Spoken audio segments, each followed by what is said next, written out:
Jharkhand CM Hemant Soren आयुरते cabinet दुपुड़ुब हुईना जहां रे 38 गोटांग प्रस्ताव मंजूरीना साउते सीएम हेमंत मारांग मेटांग उचान जे पणत रे 50,000 माचेद को बहाल हुयुगुआ जहां दो प्राइमरी स्कूल लगिते 20,000 और 825 और मिडिल स्कूल लगिते 29,175 सीएम हेमंत लैकना जे विरोधी को अडिगान कुकली राकाबले तहे को जे सरकार बाय कमीदा और नवा तेला दो उनको लगित गे कना साउते सरकार आरहो आयमा गोटांग परतोने अगुईदा मेनते होय लई सदर रखदा। स्कूली शिक्षा एवं साक्षरता विभाग से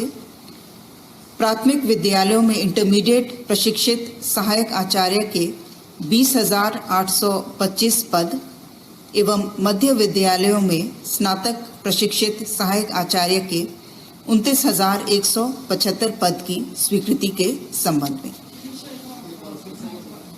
यानी कि कुल लगभग 50,000 नए पदों की स्वीकृति दी गई।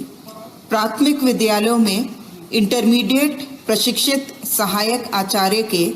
20,825 पद एवं मध्य विद्यालयों में स्नातक प्रशिक्षित सहायक आचार्य के 29,175 पद।